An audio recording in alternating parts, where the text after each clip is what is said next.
Hello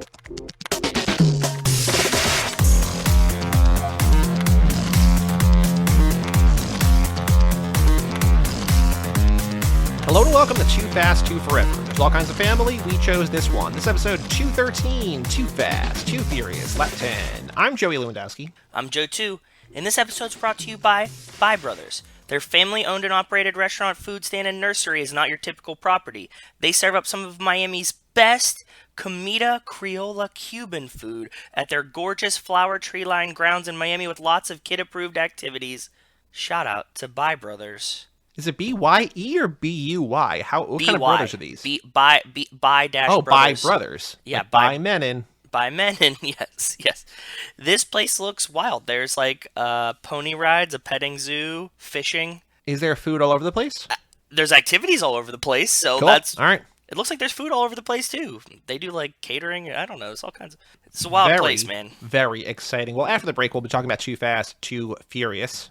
This is the one episode every lap where I have to think about what I'm saying. Like my brain's on autopilot for so much of this. Same. But that I'm just like, okay, can't say Too Fast, Too Forever. It's Too Fast, Too Furious after the break. But Joe, extracurricular activities. What have you been up to in the Thanksgiving week since we last spoke? Thanksgiving, my in-laws came to visit. We did all of our Thanksgiving things. We deep fried a turkey, made a whole bunch of sides and stuff. Spent all day watching football. Did a little bit of gambling. And just overall, just like a chill weekend since then. Nothing super duper crazy. Buying some like dumb shit on Amazon. I got a new battery pack, and they now have them that have wireless charging in the battery pack, like Anchor. Okay. So I was like, oh, that's pretty cool. I got a new remote that now controls all 3 TVs from one remote. Yes, you're telling me about that. Very exciting. And then, other than that, pretty much nothing. We're going to a wedding this weekend again, so dealing with that. You know, like in the sense that like I know that I'm gonna have to like do people things 2 weekends in a row, and I'm like, okay. And it's getting cold, so I'm like, okay. I get it. How about you? What have you been up to? Let's see. Thanksgiving, I was at my parents' house for the 3rd year in a row. That was going to be the last Thanksgiving because it was pandemic and then house things, right? That's so right, like this is the 3rd last Thanksgiving at their house. Was your sister there? Did she come to visit? No, she's gonna fly up for Christmas. She's, I think it's just like my parents would pay for it, so it's not like a money thing, but it's just traveling twice with her cats and like she's got the new house and whatever. It just feels like a lot. So she'll come up for Christmas for a week or whatever. But yeah, she was just down there. We Zoomed with her, and I saw 3 movies in theaters. Whoa. Do I do anything of actual human people note? Let me think. I got an oil change, so I saw people then. Oh. No, I did not really see people that much this weekend, which was fine. But I saw 3 movies in theaters. I saw House of Gucci, which is... Is it awesome? No, it's not. It's good. It's really? Your mileage may vary. It's so long, like way too long. Okay. Gaga is great. I'm sure. Jared Leto is insane. Insanely good or just insane? It depends on what you're watching it for, I guess. Okay. Like, have you seen what he looks like in the movie? Yeah. That's part of it. And he's just like, his performance kind of matches the look. But like Ridley Scott directed it, and like he just put out The Last Duel, which I talked about a couple months ago, which is great. Millennials ruined that movie for him. Millennials ruined that movie. Yeah, fucking millennials, man. So I saw that, and then immediately after that, I saw the new Resident Evil movie, which is also not good, but was fun. And Kaya's in it. That's intense. my girlfriend. Yes, I was going to say that. I didn't know if you knew that, but yes, your girlfriend Kaya from Skins UK. Well, I only say that because every time I see the commercial, I'm like, damn, Kaya's in that movie, and I've done it to Rachel like 6 or 7 times.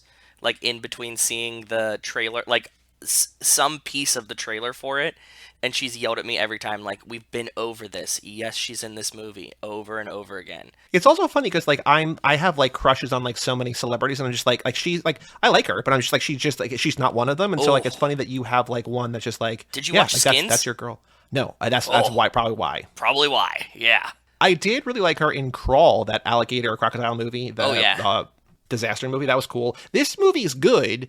No, I'm sorry. I take it back. It's not good, but it's fun. And I think it's worth watching whenever it's like on Netflix or something. For sure. Yeah, I'm going to. We loved all the, like, when we did Resident Evil for Emrod, like, Rachel wanted to watch all the rest of them. She really enjoyed them, so I'm down to watch it. So I think, to use Brian's word, this is not nearly as iconic. Like, the first movie, I think just because I saw it a ton, but also because just like the era and whatever, like the Emrod, the first one, I'm like, that's just, it's so, I don't know if that one's good, but like it's super cool and I like that one a lot. Yeah. This one is like really adherent to the games. Like I was reading, because like sort of vaguely played some, but not really. Yes. Not enough to know anything past the character names. Yes. And I was like reading like, here's all the Easter eggs you might have missed. I'm like, oh, there's like a lot of things to like.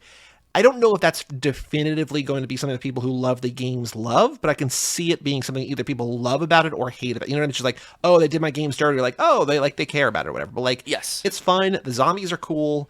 I think I would have liked it more if it wasn't like 4.5 hours of movie and like 5 hours of me in the theater between Gucci and then Resident Evil, because like Gucci's like 2 hours and 40. Really? And like Resident Evil's like an hour, almost an hour 50. I'm like, why is this not 90? Like this should be like tighter, and Gucci should be closer to 2. But it was just a long evening. But then on Saturday I saw Encanto, the new Disney movie, and it's awesome. Like it's so good. It's so good. That's when I would say go out, you know, on a $5 movie night or whatever if you don't want to spend full money. But like Encanto is really, really good. Okay, cool. Do you know about Encanto or no? Yes, because my Disney game alerted me that they're going to yes. be advertising it soon. Sure. I don't know what it's about at all. Yes, I'll probably watch it at some point. I'm not like super hype on all these. This is the one with the house that like moves and stuff, right? Yeah, yes. There's a family, it's a Mexican family who, when they basically come of age, all the kids get a power. Yes. And the main girl, who is voiced by Stephanie Beatriz from Brooklyn Nine-Nine, does not get a power. Yes. And she like it throws like the whole family into chaos or whatever, and they're just trying to figure out like what's going on. But it's a musical, and the songs were written by Lin. I'm like, why does this sound like In the Heights and kind of like Hamilton? And then I see in the credits like songs by music by Lin-Manuel. I'm like, okay, I got Makes it. sense. Yeah, okay. Yeah. And the only other movie I want to mention that I saw is I watched last night. Have you heard of the movie Chaos Walking? No, never heard of it. So this is a movie that stars Tom Holland and Daisy Ridley, aka the star of the new Star Wars trilogy, the girl who plays Rey. Okay.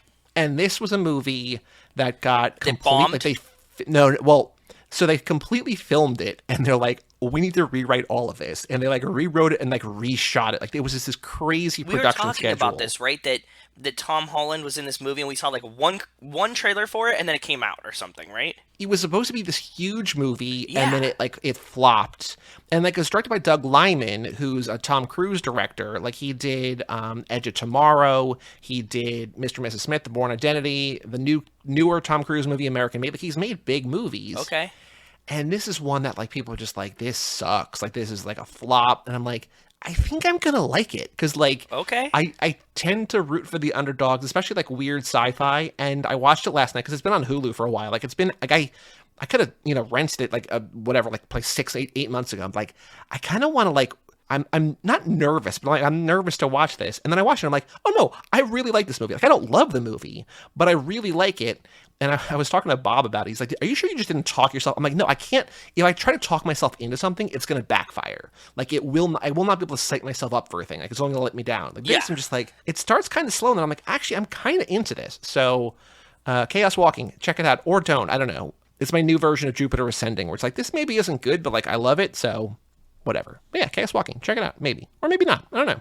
Started King of the Hill. Do I talk about King of the Hill? Have you seen King of the Hill? No, I haven't. I have a friend that really loves it. Carragale Regan, past guest of this show, loves it as well. Yeah, I have a friend, like my Korean friend fucking loves it. He just is so amped on it all the time, and it's really funny that he loves it so much. I've seen episodes of it, especially like when it was on. I remember watching it like after something. Because there's like 260 episodes. It's a like ton. For comparison, Yeah. Seinfeld is like 170 or something. Like shows generally when they hit 100, it's like, okay, we banked money because like now we're in syndication. Like 260 is crazy.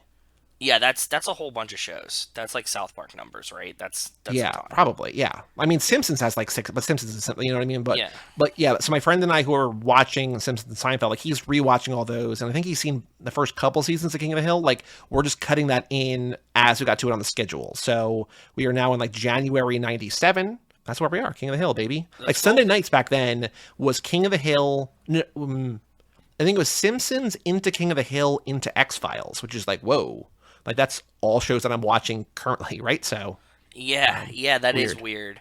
You would have been like very busy on Sunday nights then, huh? I sure would have. I just would have been tuned into Fox, baby.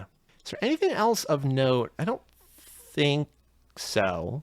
We have a Patreon page, toofast2forever.com. Shout out to Cassie Wilson, Jake Freer, Ben Milliman, Nick Burris, Alex Ellen, and Justin Kleiman, Brian Rodriguez of High School Slumber Party. Haley Gerbies, Wes Hampton, Christian Larson, Jerry Robinson, Dan the Duke, Hayden, Renato G. Donato, Michael McGann, Lane Middleton, Lindsay Lewandowski, and Jessica Collins, a.k.a. Montez. Oh, actually, I had lunch the day before Thanksgiving with my childhood friend who I met Montez through. They brought her up. They're like, oh, you still talk to Jess? And I texted her after. I'm like, hey, I saw them today. I'm like, I had to bite my tongue 2 or 3 times to not call you Montez. I'm like, that's just, it's like a rabbit hole of things like I don't want to have to explain. Like, they know about the podcasts. Yeah, they know about, like, that Montez and I like talk about like movies and stuff. I'm just like, explain the Montez nickname. And she's like, well, okay, so like there's the High School Musical movies, and like there's the Vanessa Hudgens character, and she kind of sucks, and like Montez, but like it's not really. Just listen, just watch and listen. Yes. But like a couple times, I'm like, oh yeah, Jess, yeah, right. So shout out Montez. TooFastTooHover.com if you want early access to episodes, bonus episodes. We'll be doing a bonus episode in a couple weeks or a week or two, I think. So where we might record in person together. Ooh, look at that, very exciting. Stickers, handwritten notes. Pick things for us to watch, TooFastTooForever.com, all that kind of stuff. We also have an email address, family@cageclub.me. Joe, we only have one email, and it's so Jason sent in a bit of news, which we will talk about in the news segment. Yes. But we also got a YouTube comment, which is my favorite kind of YouTube comment. Okay. Because it's on the Dirty Mary Crazy Larry episode. Okay. And it's in all capital letters. Nice. Caps lock is cruise control for cool, so let's go. This is not the movie. This is all talk. Motor mouths is all you'll hear on here. But is each ear spelled the right way? Okay. Yeah. That's here on here. Mm-hmm. H-E-R-E twice. This is not, I don't think, the first time on a Dirty Mary Crazy Larry, specifically, it's this and Two Lane Blacktop, that people have called us motor mouths. I was going to say the motor mouth thing is recurring. Yeah. Is it the same user?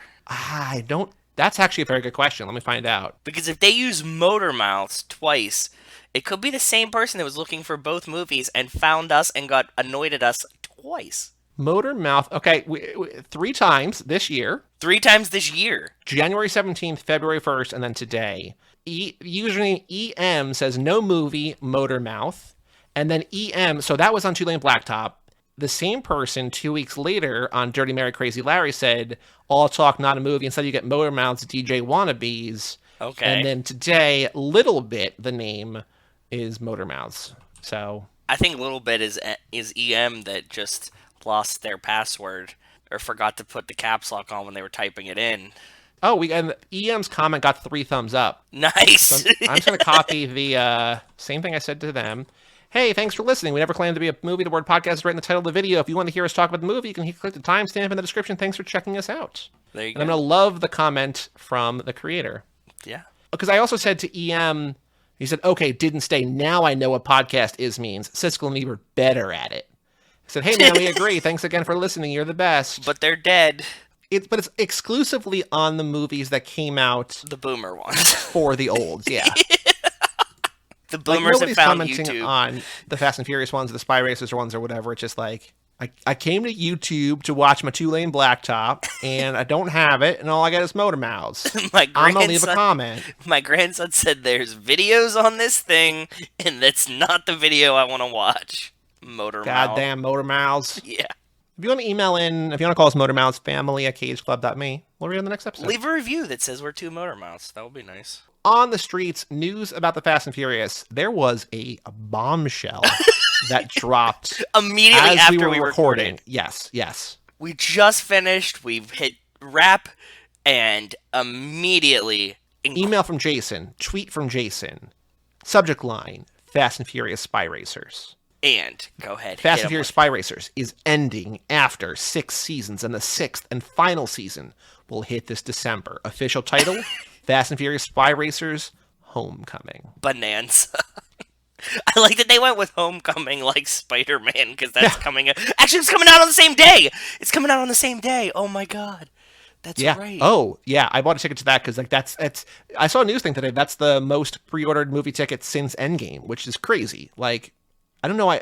People, I guess because it's like all the movies in one. I don't know. I don't know either, but you were telling me how hard it was to find tickets. Yeah. So I jumped on it.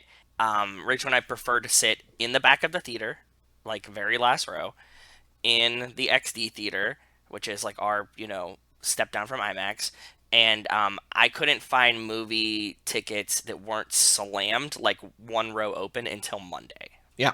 So I got a sort of shitty, but not terrible seat in IMAX at like 7 o'clock on Thursday night. that's a good call. I mean, like, that's like prime time, though. So One of the coolest theater experiences I've ever had was seeing Endgame the opening night, because like the spoilers for Endgame, but again, who hasn't seen Endgame? I still will say spoilers for Endgame every time I talk about Endgame.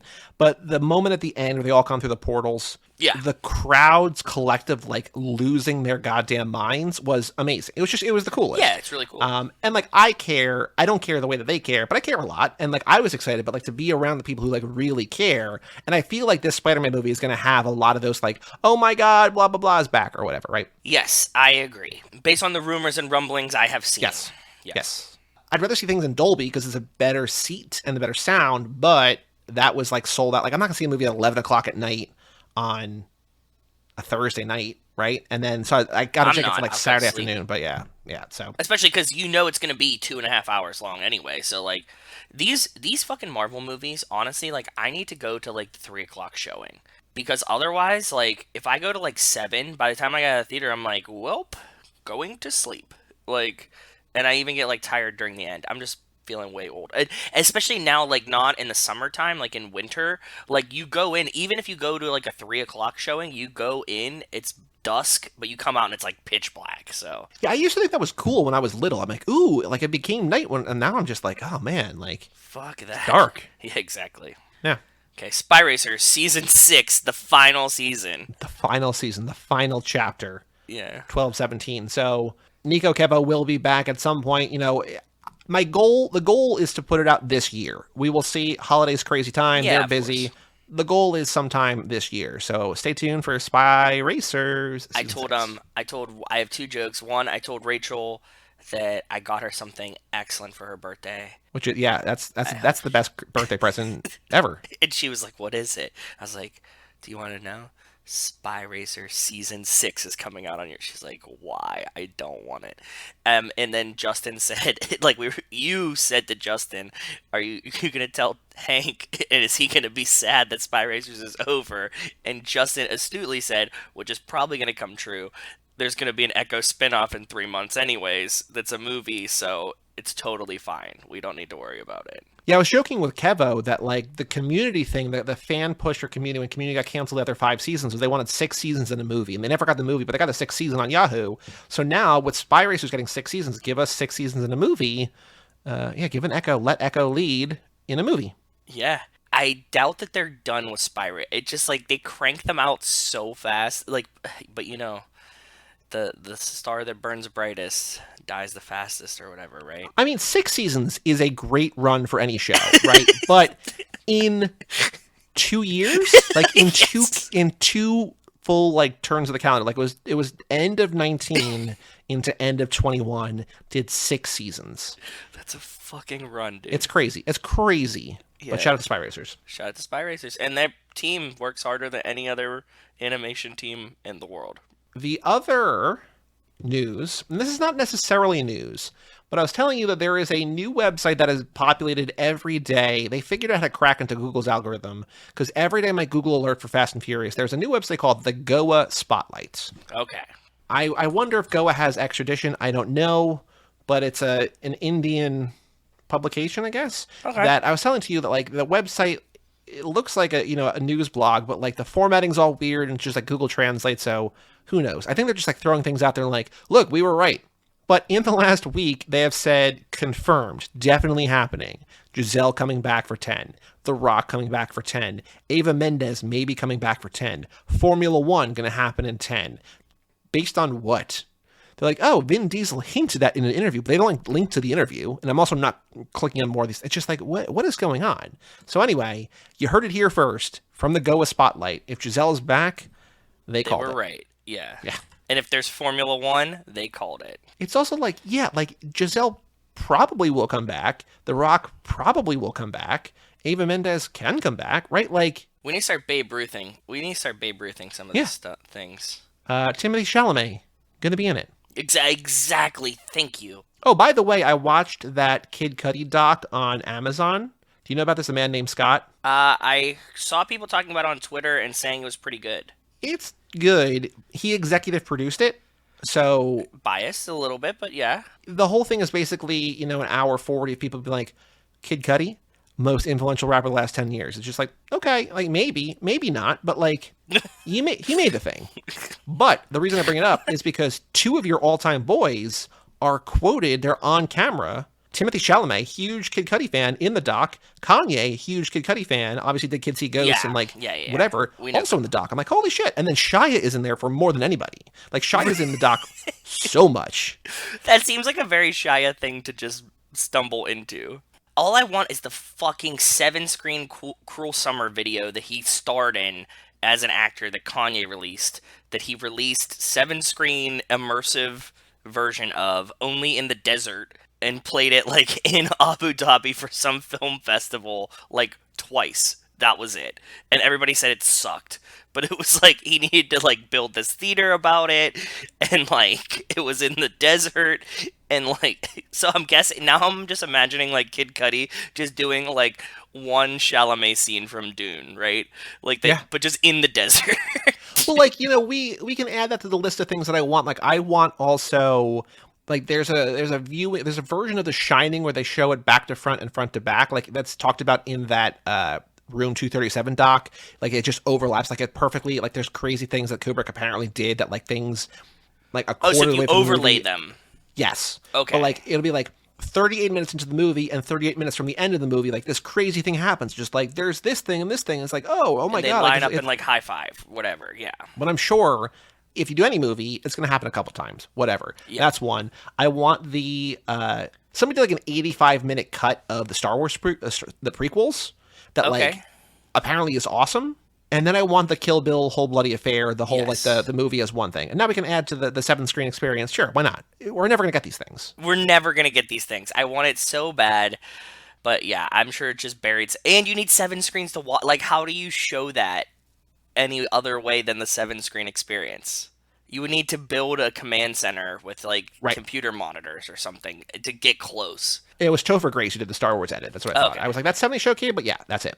I think we can maybe get the Kill Bill thing one day, but like we're never Kill Bill thing's most likely. Yes, I agree. That's all the news. Apparently everything's happening in Fast and Furious 10. And Goa called it. Goa called it. Yep. Simpsons did it, and Goa called it. Yeah. Joe, the final thing to do before we take a break is the Fast and the Furious minute 38. You have an alternate title, which we'll talk about at the end. I don't know what it is yet. You said don't look at it. Don't look. But the title I called it was This House Has Ears in It.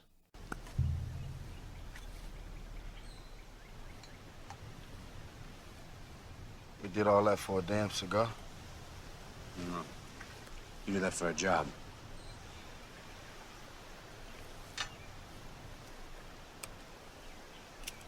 Do you really think that I would let somebody impound my car? The boatyard's mine. Oh, by the way, you two owe me a gate. I'll just take it off your cut. Off our cut. Yeah. I like that. Good. So what's this job you got for us anyway? Come with me. The house has ears in it. I have something I want you to carry from North Beach to the Keys. What is it? Just put in the car what I tell you to, drive it to me, and don't let anybody stop you, understand? Yeah. So in this minute, which is kind of uneventful, Carter takes the cigar out of its container, prepares it for smoking, and Carter fills Brian and Roman in on the plan as they leave the pool and go for a walk. I did notice something this minute that is sort of a major thing, I think. Go ahead. That I never noticed before, that I think is hilarious. Yep. I never saw Carter throw the cigar away. Immediately. He cuts it at the table, and they go for a walk. He lights it, takes 2 puffs. He lights it, and then just throws it, like, on his lawn. Yep. Roman says, we did all that for a damn cigar. He says, no, you did that for a job. Like, the cigar does not matter. Yeah. But then, like, really hammer home how little it matters. He's like, fuck this cigar, and just throws it away. Very funny. I thought it was hilarious as well, and I too. Had you seen that before, or was that new for you? No, I couldn't have told you that's what happened. I think I have noticed it before, but it's inconsequential for like anything else. watching this minute over and over again, I was like, that's fucking hilarious that he just like tosses, not giving a fuck about the cigar. I'm also wondering, we've seen lawnskeepers, we've seen housekeepers, we've seen all sorts of The people. sprinklers are going. Whose job is it to go pick up that cigar? Well, I think most of it's biodegradable, but he didn't even rip off the band of the cigar. He chucked full thing into the yard. Yeah. So you are littering a little. Like, if he would have just chucked, like a half-smoked cigar into his lawn, sprinklers are going. Couple days, you won't even notice it. It's gone. Is it littering if it's on your private property? It's just like, no. It's just being shitty, right? It's just like, you just suck, like, whatever. Yeah, he didn't chuck it into the water. Right. It's just on his lawn. The only other thing that I noticed in this minute was that at the table, Roman does all the talking, he handles all the business, and then as soon as they start walking, Brian's like, I got this, and he starts doing, but like, it was a nice sort of division of church and state or whatever, right? Just like, Roman actually, like, I'm like, why is Roman talking so much? Like, he's not embarrassing himself. He's like kind of giving Carter a little bit of shit, which makes sense. He's kind of the muscle a little bit, right? Like, he's the pushback guy. Yeah. And like Brian's the brains, obviously. So what did you notice in this minute, though? What of note? Anything new? Because it's not boring, but like they're just walking. It's uneventful. This is a very uneventful minute. I tried to figure out which cigar Carter was smoking. I think it's Portagas cigar, like a Cuban Portagas. I have it down at the bottom. I was trying to match like the rings, but all of these Cuban cigars are pretty much red and gold. I think this was close. There was some cues that I took. It looks like there's the metals on the side of it. There's 3 thin gold stripes on the side, but when he's like taking, I'm gonna try to figure out what cigar this is. Carter takes it out of the tube, puts the whole thing band up to his teeth in his mouth. Okay. Yep. Which is pretty weird. Yep. Okay. He does that. Takes it out. Does it again. Well, he takes it out, then like goes to clip it, and he only shows you the back of the cigar, like he's looking at the band, so you can only see the like end of the wrapper. And then he puts it back completely in his mouth again, full deep throat, to light it. So like the parts that you can see parts of the blurry wrapper that they're not trying to get you to focus on are very, very minimal. But from that, I think this is a good guess of what the cigar is. Okay, fair enough. But upon doing that, I saw one other thing that was pretty cool that I liked, that he has Carter CV monogrammed on his cuff of his shirt. Very cool. Very, very cool. Yeah. Makes sense. Yeah, so like when he's cutting the cigar, you see it, and I was like, oh, that's actually like a nice movie touch. You know what I mean? Like, that's something that, I mean, we look so deep in these movies, and, obviously we're like, all the things are like made by some intern that you probably would never see. The CV monogram is like, you put some thought into this in the costume design, people. So shout out to the costume designer. That's awesome. Well-deserved props. Props, yeah. Well-deserved props. So I was surprised because I'm like, I wrote down none new of note, and then I see here clothing. I'm just like, oh, look at you. Yeah. Yeah, it was something that was just like interesting. But, like as I'm pausing on the cigar 50 times, trying to get the right angle to see anything. Right. That's when I noticed it. So if you weren't doing that, then I get it. Which I was not, but yes. Trivia question, I kind of have a vague idea, but do you want to tell me, when do you want to unveil your secret This is what you're leading into. You had a trivia question that says something about Carter throwing the cigar away. Yeah. And that's fun, but I think it's hard to frame a question around that. Right, because letting you in how the sausage is made, like, if I have a question, I'll write down a question, and like, as you've heard in this episode, or the past episodes, if we don't like the question, we'll just get rid of it. But like this, I'm just like, I don't even know how to ask the question. It's just like, it's the thing that seems of note, but maybe not. I don't know. Are you saying now, my guess, without still bringing your alternate title, is that my name for the minute, you want to have be the question? I do. That's true. You're following. Which means that you have another title. Okay, so unveil the new title. It's perfect, right? It's so dumb. It's perfect, yeah. Hit us with it. So I think we should change the title of Minute 38 to a 10-second gar. Mm-hmm. Because he immediately throws it away, literally in 10 seconds. I think that's just genius. Then we ask a question, why... Okay, so this was my thought, and we could play this either way. I was going to say, what does Carter say is inside the house? And, like, it has ears, we could say bugs, whatever. Or we could say, why is Carter paranoid about talking so close to the house? And we could do, like, the house has ears, he's afraid it's bugged, but like the first answer, this is what I was thinking, is like, you're reading this, you're like, oh, the house has ears, you see ears, you just check go, but we put 2 or 3 other answers, then put all of the above at the bottom, so if you're not reading it, you just skip through. But either of those, I would like that how, like, something about the house has ears. Okay, I think I like the question. And the way that I rephrase it, maybe like this: what about his house makes Carter Verone paranoid? And I have the house has ears in it, which is the right answer. The house has eyes on it. Yeah. I guess we're being watched. What else? Oh man.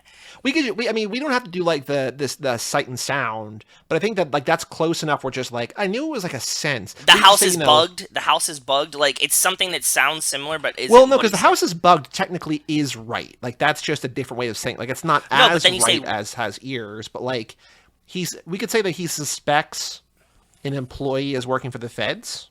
He doesn't trust his employees, but actually that could be technically right too, because like the house has ears means that it could either be bugged or it could be an employee. You know what I'm saying? We could just do the 2 questions, or the 2 answers. Has ears in it or eyes on it? Yeah, I think that's good. Like, there's no need to overthink it. And like the answers, like what I like about it is the answers are so similar in both sight and sound and feeling that like, oh shit, I don't know. Like I remember him saying it, but like, I don't know which one. Eyes and ears. Yeah, it could be either one. And both of them would cause you to like leave like the pool, right? Because he like walks you out to like desolation, like trees like, and we shit. need to get away because like it's not safe for us to talk here, right? Yeah, that's what he says. Either we're being watched or being listened to. 10-second car. Right? Isn't that fucking great? Tesla apparently just hit an. I didn't know that. I thought a 10-second car meant it was faster than 10 seconds, but I think 10-second car is just like in under 11 quarter mile, because somewhat like I just saw a news story because like Tesla hit an 8-second car and I was like, whoa, but it's like 8-9 or something like that. I was like, oh, okay. So it's not like 8 flat. It's like in the 8s. Yeah, it runs 10s. He says that. Like which implies that it's 10 something. A 10-second car. 10-second car. Minute 38. What about his house makes Carter Verone paranoid? The house has ears in it. All right, Joe, let's take a break and let us come back to talk about Too Fast, Too Furious on Too Fast, Too Forever. Ooh, tongue twister.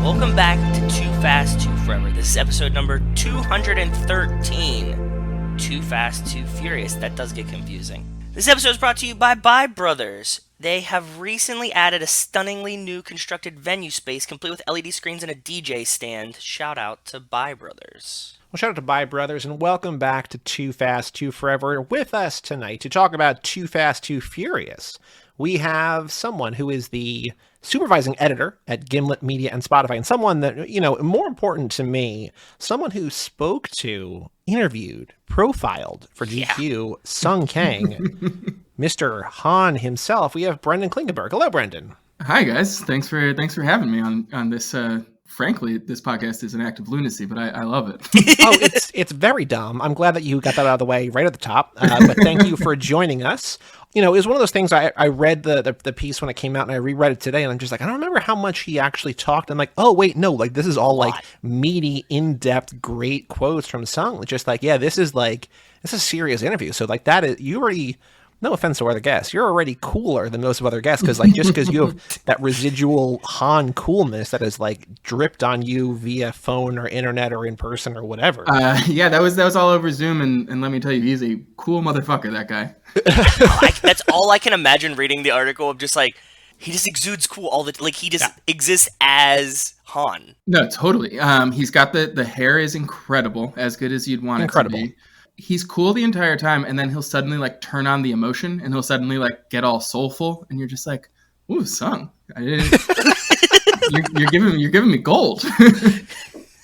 I have a journalism degree, and while I was in school, newspapers died, and I'm just like, oh, I'm not going to do this. I'm going to figure something else out. But I know from the hours and hours and hours I've spent doing all that sort of stuff, like sometimes, the person you're talking to doesn't exactly give you good stuff, and you have to like, all right, where can I mine chunks? Then here, just like, oh, like I can't imagine like what you didn't include, because like what you included was so good, and just like there's so much, like just it just seems like it was like a amazing interview. Even if you're not like a fan of it seems like you're a fan of the franchise, but even if you're not a fan of the franchise, it's just like this is a good dude who cares about the thing he's doing, and like he wants to talk. Like it's just all around wonderful. Yeah, no, he was a dream. And then, yeah, I'm a huge Fast and Furious fan. So the way that assignment actually happened was last year, up until the pandemic, I was having people over to watch all of them in order ahead of doing 9. the Lord's work. Good, thank you. Yeah, spreading the gospel. And then pandemic happened, those stopped. But one of the people who was coming over was an editor at GQ. And so when the movie, like a couple years, was actually coming out, he was like, hey, like, do you have any Fast and Furious pitches for me? And I was like, I want to interview Han. Give me Han. That's what I want to do. Give me Han now. And so we'd been talking. We're still going to try and do this, but the original idea was to do a whole oral history of the entire franchise. One leading man was not interested in going on the record, and so Han was our other idea, and I was really glad that Sung Kang was down to do it and so generous with his time. Are you telling me that there are people with strong personalities in these movies that might not necessarily be amenable to things? I didn't name names, but no, neither did we. But one integral part of the franchise, I can imagine, would only sit for an interview if he was also on GQ's cover. Oh, okay. Not really quite narrowing it down, but also exactly narrowing it down. I get it. I understand. Yeah. So I was not in a position to give him that. And so the big idea didn't happen. And then Sung Kang was, I would say, a little more down to earth and friendly. That's cool. Because, like, again, you talk about it in your piece, but, like, he should be a movie star, and he's not for any number of reasons. Like, this, I think the Star Wars series, like you point out, is going to, like, help that. But, like, dude has the chops, has the looks, has the cheekbones and the hair. Like, He's got everything. He seems like he's a good dude. Like, it seems like it should be. And then for any number of, like, luck reasons or racism, who knows what, right? Like, he's not, but, like, he should be. Like, he should be the guy on the cover of every magazine and, like, leading the new movie. It just... Yeah, my big thing was if I think Tokyo Drift came out today, like, exact same size of movie, exact same level of hit, like, he would have a Marvel movie, like, tomorrow. Yeah. I think it is a lot of racism. I think it is a lot of, like, Hollywood had a bit more of a, like, star-making apparatus, in 2005 than it does now. I think now they'll kind of be like, who does Twitter like? And that'll kind of get you a big movie. And it just never happened for him in the way that I was maybe like 13 when that movie came out. And, like, I was always like, oh, that guy, I'll see him in a big movie soon. And that it just never really happened. Talking to him, I was a little more angry about it than he was. He was kind of circumspect about the whole thing. Like, he does agree with me that he would have liked to get bigger roles. Like, I think he would have loved to play Batman or something along those lines. Yeah. But now he's a little older, and I think he's just a little bit more like, my path was my path. I got to be Han. Yeah. People love me for that. Not a lot of actors get a role like Han. So he just seemed, he was a supremely chill guy about the whole thing. But I do think he appreciated, like, that I was a big fan of the franchise and was kind of, like, taking it seriously as a piece of American culture. And so I think that helped the interview.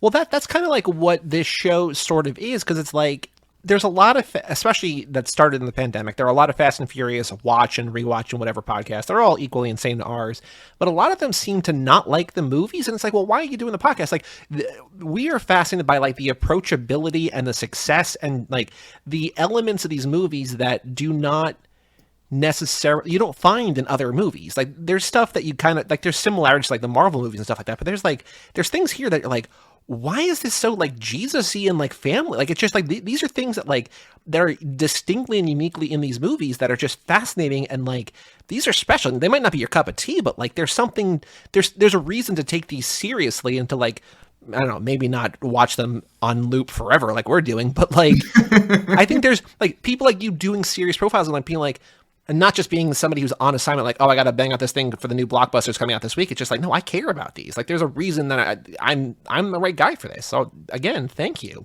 Oh, yeah, no problem. I mean, the thing is, I don't write anymore. Like, I started out as a reporter. Very quickly, I was like, I prefer editing. And so, like, I'm a showrunner at a podcasting company. I don't, like, I don't write stuff that often, but when 9 was coming out and there was an opportunity, I'm like, oh, I don't even need to prep for this interview. Like I have everything ready to ask. I know the structure that I want to hit when I sit down to write. And it's because like I've spent a lot of time thinking about these movies. They're like a surprisingly wholesome snapshot of the American id. I think they're incredible. Yeah, that's a beautiful way to say it. So now talking about that wholesome snapshot of American id, great phrase. What is your history with these movies? What was the first one of these you saw? How many of them have you seen in theaters? Just like, what's your history with the franchise? This Too Fast, Too Furious is actually the first one I've ever seen. Cool. Okay. I was living in England at the time. I grew up in London. And I think like it just hit theaters. I hadn't seen 1 and I just went to see 2 because it was playing. And I really liked it. And then I think every one since then I've seen in theaters. And it was just, I'm sure you both have had this, but like, I've always loved these movies. I'm not like a car person. I've just thought they were great movies. Yeah. People think I'm fucking with them. People think I'm joking all the time. And I'm always like, I mean, they're not like, I don't think they're high art, but they're definitely art. Yeah. Like they're kind of amazing little things. And there's just so much to talk about, like from like the backstory of each one, like all of these personalities, the fact that they're like so transparently made up as they go. It's like the opposite of you mentioned the Marvel universe, which like I'll watch a Marvel movie, but it does not have the like high wire aspect of like, how are they going to figure this out? Like what are they gonna do? Or what decision are they going to make that's going to somehow upend 3 other things they've already done, but then set up 3 future things, and like it shouldn't work, but still somehow kind of works? Yeah, I mean, even like the Sung Kang profile, when I had to explain it to people, like what I was working on to people who are not, like me or you guys. And yeah, you like, have the funniest spoiler disclaimer I've ever read in a thing. It's like, this kind of makes sense, but even if you've never seen me, it doesn't really make sense, so don't worry about it. Yeah, I was like, okay, so he's in 3. 3 is supposed to be a standalone movie. It like is more popular than anyone expects, so it like kind of gets retroactively added to the franchise. So there's no mainline characters, but then this one character who dies in the movie comes back in other movies. Eventually, the timeline catches up to him, and then he dies in the franchise. Spoiler alert, no, he doesn't. And he's back, and everyone's just like, what are you talking about? It sounds like you scribbled this in the shower today, and we're just like, I've got an idea for a movie. But they're still blockbusters. They still like make hundreds of millions of dollars. They cost hundreds of millions of dollars. Thousands of people's livelihoods depend on these movies. It's just crazy to me that you can be like so seat of your pants and so like just ridiculous and still make the product really, really good. And then I think because it's all like improvisational, it like says more about like art and what America is than the Marvel movies ever even tried to. Yeah, I think that's a really good way of saying it, because Joe has this theory, or he said, I guess it's a theory, I don't know, but like I think it's true, is that they seem to be listening and reacting and responding to fans in a way that other franchises don't. Like, you cover that in the piece. It's like Justice for Han kind of started as like a joke and a farce and then became a serious thing. They're like, maybe we should do something about this. Like, you don't see that in other franchises. I think Justin Lin is so in tune with the audience, and because of that, and because of, like you were saying, all of this kind of sounds like a fever dream, they're not scared to revert either. We've seen parts of, like, Han dying, right? It's like, we've seen Han die, and they're like, we don't want that. And they're like, okay, then we don't have that anymore. And they just stopped. And you're like, okay, that's really fucking awesome. That, like, because, like you were saying, if you have the structure of a Marvel movie that has these historied backstories and character development and people expecting stuff going in, then you have to kind of adhere to that. I really love that the franchise is just like, no, like, we don't have to adhere to any of that, and we'll just give you pretty much what you want and something new and interesting. And I think that that's part of the charm of it. It's interesting because it actually like reminds me more of like traditional comic books where like they'll be like, oh yeah, we kind of hit the end of the run, like Batman's dead, and now we're gonna have a new Batman. And like the Fast and Furious franchise is really willing to take like these big, just story structure level swings at things that like, no one else is doing, and everyone shows up for it. And I think it's just like a really liberating way to like look at a screenplay, is be like, all right, we want him to go to space. Now let's figure out how we get him to space. Exactly. Or, like, we don't want Han to be dead anymore. So they come up with this like, it doesn't matter why he's alive at all. You just like seeing Han on screen again. And like, I just love that like approach to things. So now, maybe the most difficult question of the night. Can you please rank these movies from either favorite to least favorite or least favorite to most favorite? All right, I can. Although, like, I'm sure everyone says this, but like, I reserve the right to change my ranking at any time, and would love to discuss. But we change it all the time. Yeah. Do you want me to start from? I'll start from bottom to top. Either way, whatever way you feel more comfortable is going to drum up more interest, whatever. And the only question I want to ask is, are you including Hobbs and Shaw? It's a clean number 10 if we're including it. Okay. Yes, that is. So you're now the fourth person in a row to have Hobbs and Shaw dead last. I mean, Hobbs and Shaw, man, it didn't have. It felt like a blockbuster. It felt kind of formulaic in a way that never really, it never righted itself for me. It's goofy. Like, I'll watch it over a lot of other stuff, but in the Fast and Furious franchise, not really. Sure. Number 9 is Fast and Furious. Okay. Which is just like a fine movie for me, but never really did that much. The Fate of the Furious is at number 8. Okay. Appropriate, I guess, for its title. Yeah. Then we get into like kind of the middle of the morass where it's like a little tough to be like, is this better than another one? But I go, the next one is Too Fast, Too Furious. Okay. Then 6. Then number 1, The Fast and the Furious. Then 9, which I liked quite a bit. Okay. Furious 7, Fast 5 at number 2, and Tokyo Drift at number 1. Wow. Okay. You are the first person in a while since like a couple months since Joe, what were the name of those guys who did the YouTube remake of the first movie? Oh, yeah. Boy, do I not know about this. No, it was like this like internet viral video that went around. Hold on. Budget Boys. The Budget Boys, yes. Interesting. They went viral for doing Fast and Furious on a budget. Like they spent like $20 to get all the props and then try to make $91, and they remade the first movie in 21 minutes. Yes. But like $40 of that was this drone that they just like crashed immediately. So yeah, that was back in August. You're the first person since August. No, wait, August of last year. Wow, I knew that was pandemic. I thought it was this. Yeah, a year and a half to have Tokyo Drift at number 1. So, I mean, But we love Tokyo Drift. I mean, I think 5 is the right answer, but having Tokyo Drift, I'm not going to fault you for that. It's a great movie. So I agree with you. 5 is the right answer. But I believe, Joey, you phrased it in your email as like your favorite, or like how much you like them. And I just have such a soft spot for 3, and not just because I like spent a lot of time watching it for the GQ profile. It's crazy that it works. Yeah.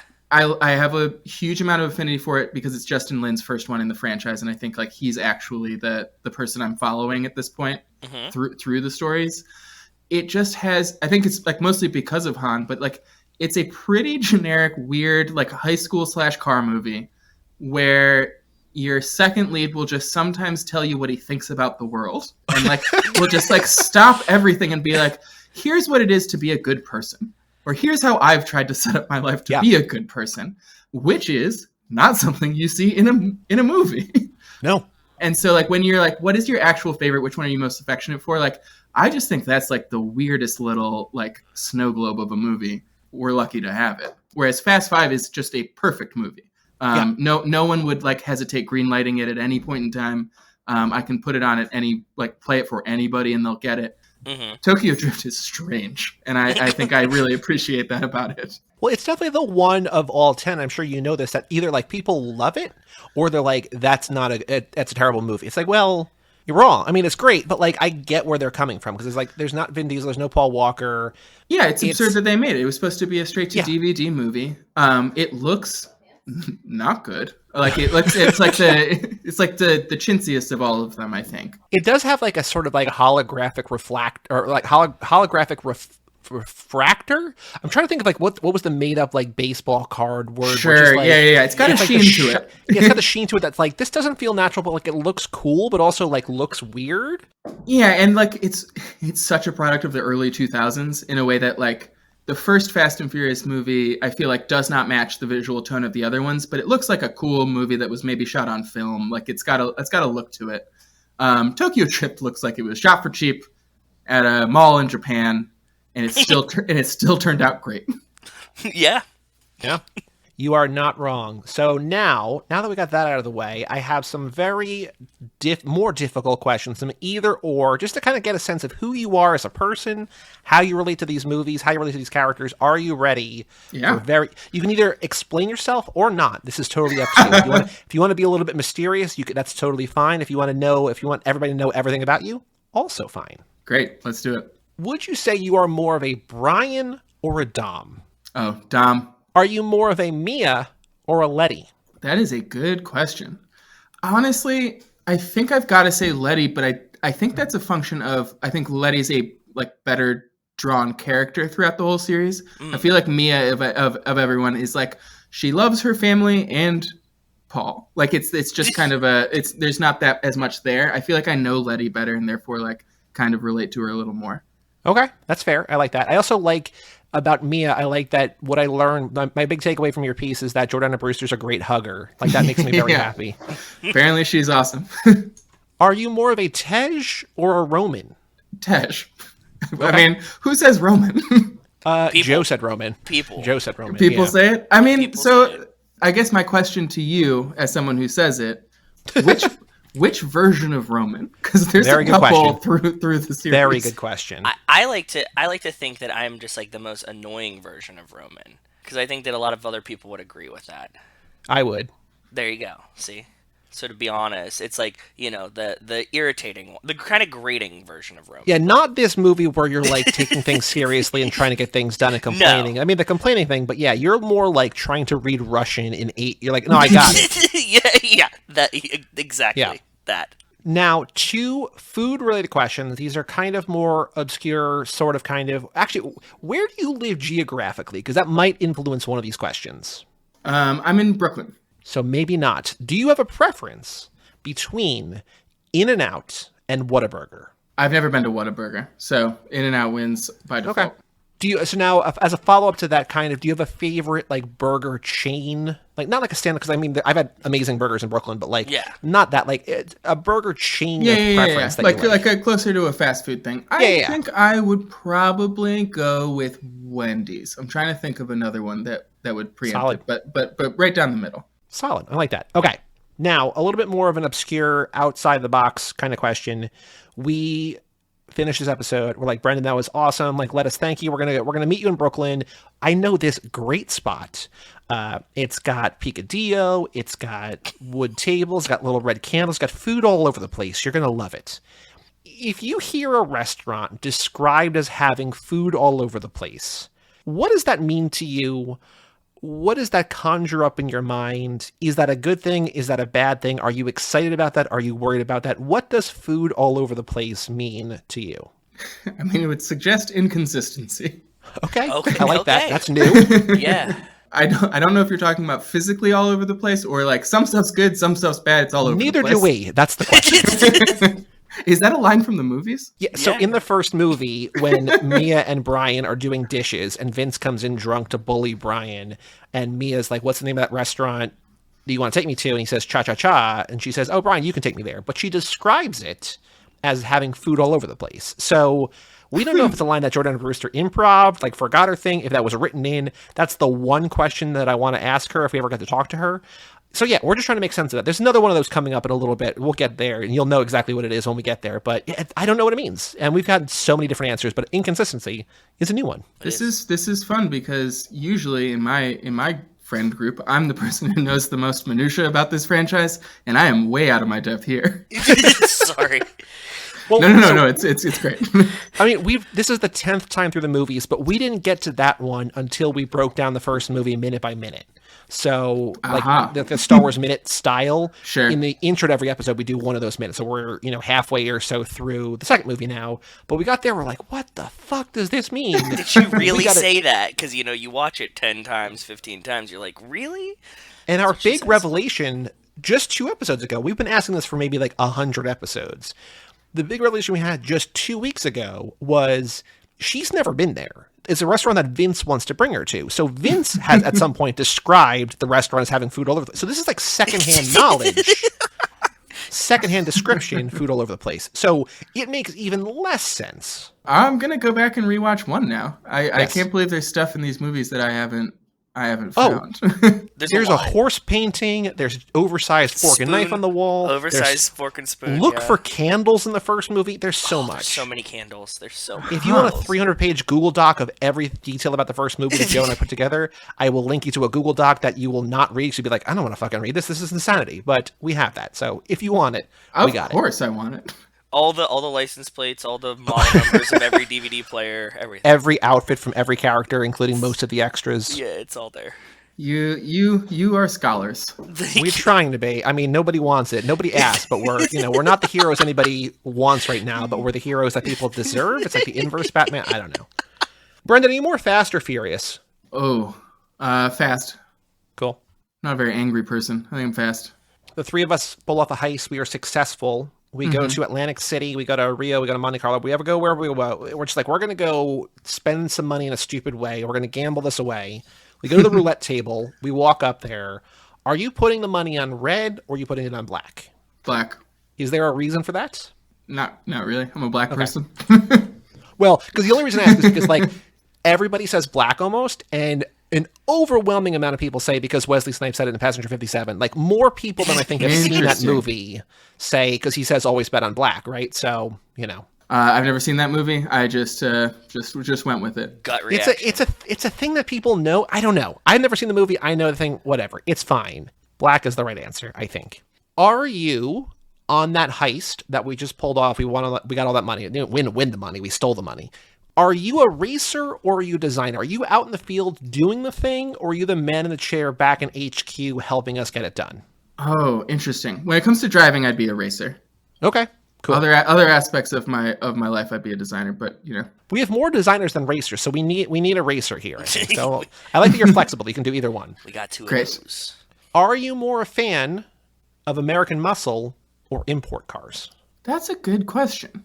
I guess no wrong answer to any of these. This is purely personal preference. Yeah, I mean the thing about like my affinity for the fast movies is like I don't think about cars at all. I think stylistically I'd go with American Muscle. They just look better, and I don't actually need to drive that fast around New York City.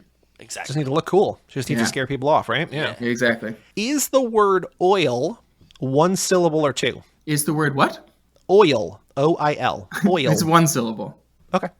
Are you more a fan of Corona or Belgian ale? I'm drinking a Corona right now.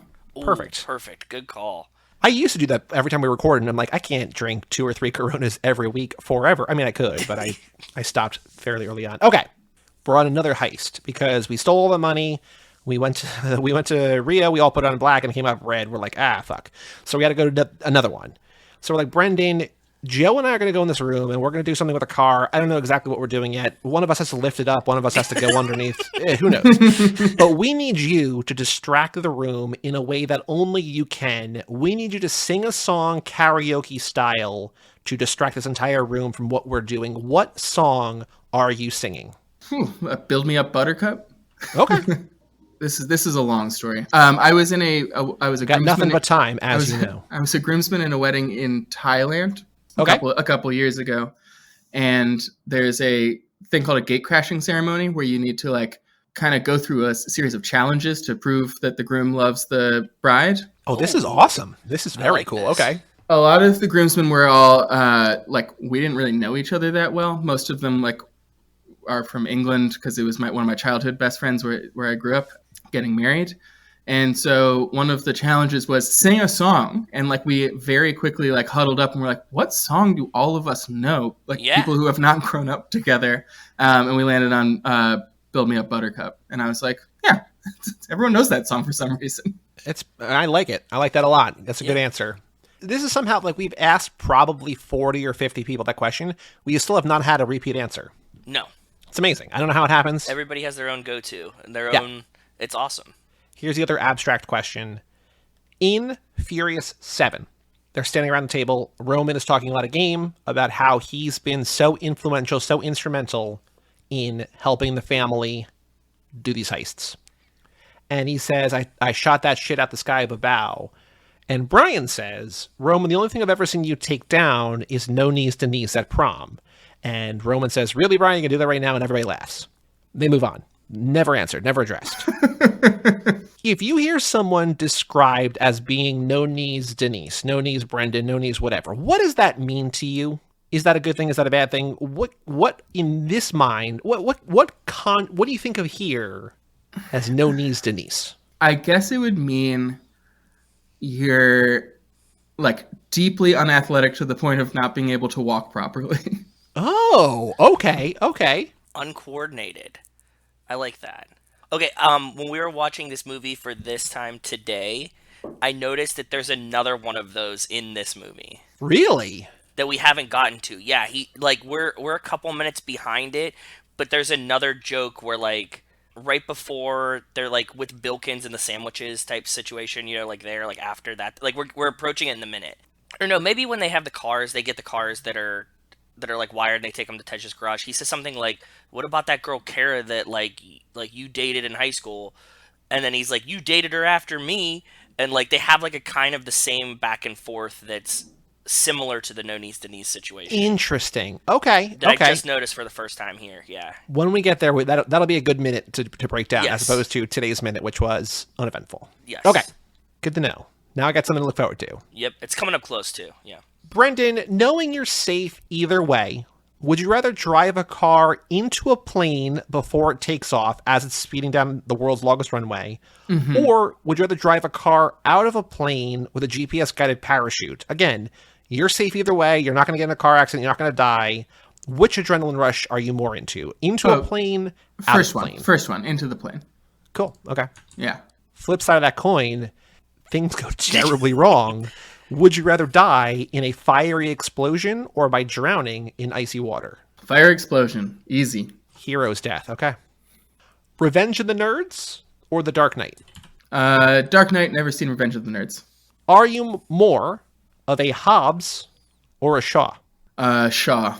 Which of these do you prefer? Charlize Theron's dreadlocked hair in Fate of the Furious Mm-hmm. or Charlize Theron's kind of Karen haircut in F9? Definitely F9. The braids were a choice. They were. They definitely were. The braids were a choice. I'm writing that down verbatim because that is not incorrect. Yeah. And the final question, and this is more open-ended, do you have a favorite character in the franchise? I think I might know based on the profile, but maybe not. Yeah, no, it's Han. It's easily Han. I think he's the reason I've stuck with it for all these years, and like I'm really excited about stuff. I thought you were going to say he's the reason for the season, in which case you just start saying that. Yeah, sure. I mean, he's also the reason for the season, sure. Without further ado, let us start talking about Too Fast, Too Furious. Now, the way that we're going to kick things off this lap, and then you can talk about whatever you want, favorite moments, least favorite moments, whatever. But this is our Shaw Brothers lap. We are focusing on the Shaw family, and then in between these episodes, we're watching movies that star Statham or Vanessa Kirby, blah, blah, blah, or movies made by the Shaw Brothers. So the conversation starter we're having each episode is, if you got to pick a character in this movie to have a sibling that we do not know about, who would that be? Because like last lap, all of a sudden in F9, Dom's got a brother we don't know about. It's like, oh, okay, cool, all right. Honestly, I'd just give Dom another sibling. See how they worked it out in the timeline of the movie. Just keep the Torettos coming. Let's see how they explain it away. There was a whole family in the basement that you just didn't know about. I just want to know what's going on. It's like, yeah, Vin Diesel's not in 2, but there is a Toretto. It's like, who? It's like, yeah, Miles Toretto. He was down. He's a sibling. They just weren't close. Yeah, exactly. He's in 2, though. You just missed him. Yeah. Joe, who you said you had one. Who were you thinking for this one? If I could add a sibling to this movie, there's one very obvious choice. And that's just, why don't we just fucking put Steve Aoki in this movie? Yeah, I was thinking that. Yep. And call it a day, right? You get Devin there, you add Steve, he DJs like the jet ski thing, and then they go to Benihana and everybody's having a good time. That's what it is. Yeah. I don't know how it would factor in given the muddy geography that I still don't really believe, but I've come to terms that Roman is racing in California, that they go to Miami or whatever, but yeah, I want to see Roman's mom. I want to know what Roman's mom is like. Oh, and like his dynamic, like when he has to be a good boy around her and like because that he is on her last nerve all the time. The time. She is constantly fed up by this guy. And yet, I mean, she loves him because she's a mom, but like, it's just being a mother to Roman Pierce. It's like, God damn, like that's a full-time job right there. It's a lot of like dragging by the ear is what I'm imagining, right? Yeah. Yes. Yeah. I think that would be cool. That's a good choice. I like that. I like that. Got that out of the way. So now, Brendan, Too Fast, Too Furious. What do you got? Favorite moments, least favorite moments, things that you love, things you noticed in the most recent watch? Where do you want to start? Well, you guys have just done this so many times that I feel weird taking the steering wheel. I think the thing that surprises me on every rewatch is the scene with the rat in the bucket. Yeah. Where I'm like, this is more intense than anything else in the movie tonally, and we never return to it. And this time when I was watching it, I was like, do he and Carter know each other? Because the way he reacts, he's like, oh, look, this woman is like going to get this guy. Okay. And then he comes back into the back room and he's like, hey, like agent, whatever, or like officer, whatever. I forget what it was. And then he's like, yeah. And he's like, do you know me? And he's like, I know you. But then he's like, I told you I need time for this. And he's like, I told you I couldn't do that. So like, I can't figure out if they've like established that they did know each other and they're like playing coy, or if they're like, this is their first meeting. Boy, do I not have an answer to that. Sorry. This is where we're at, bud. I'm sorry. They obviously they know each other because he's working for Carter. Maybe they've never met in person. Maybe he's like lower on the totem pole and he doesn't expect the boss to know him. Okay. Like he's in the operation, but yeah, even that doesn't seem quite right. He says like you've been on my payroll for a while. Yeah. I remember that part. So it's just like this weird thing where it's like it's going both ways. Like they know each other and don't know each other at the same time, but then they kind of react like they know each other, but also then don't. It was very strange watching it this time. Because you're right, like they never return to this level of intensity, not just in this movie, but like in any movie. Like this feels tonally out of place. Like this is like a darker timeline Fast and Furious. Like, you know, obviously characters die, but like torture. Yeah, they don't really return to it. It's Singleton, and like you can kind of tell that dude's a good director even when he's making like probably one of his like lightest movies ever. Like he can just kind of turn on the tension. But I would say like the Fast and Furious movies don't have that kind of tension in them.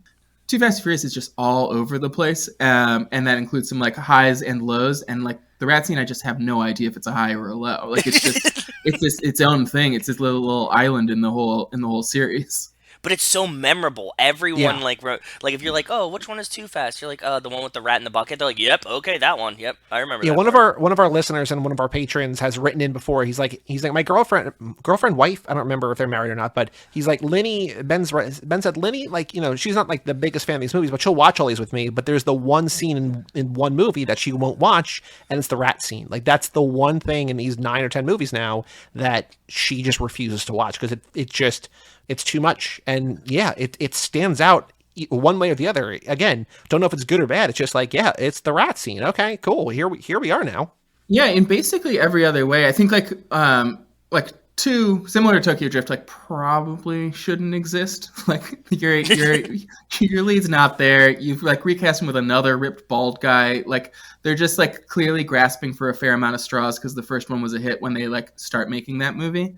But it has a lot more, I think, to do with the rest of the series and like is more influential on like once you get through like 5 through 9 than 1 ever was. And it's all right there, but the rat scene is still the one where I'm like, I don't know where that went or why it was in here in the first place. Do you think, in talking about this movie's influence on later movies, like 9 in a certain way was kind of, I think because of Han, but also independent of Han, was like a return to Tokyo Drift, right? Where it's like, we not only have Han back, but we have Sean and Twinkie and also Earl.